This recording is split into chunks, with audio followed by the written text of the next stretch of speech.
Достар, қош келдіңіздер.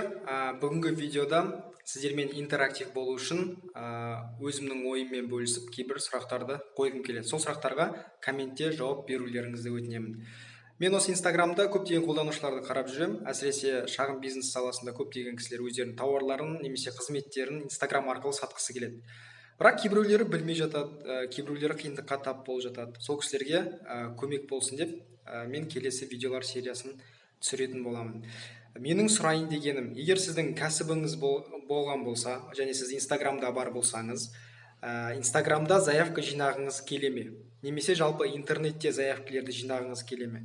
Және ол заявкілерді қалай жинау керек екенін білесіз бе? Сайтыңыз бар ма? Егер сайтыңыз жоқ болса, сайтсыз инстаграмда және фейсбукте қалай заявкілер жинауға болады? Осы сұрақтар егер сізге қызықтырса, комментке жазыңыз, мен келесі видеолар сериясын осы сұрақтарға арнаймын.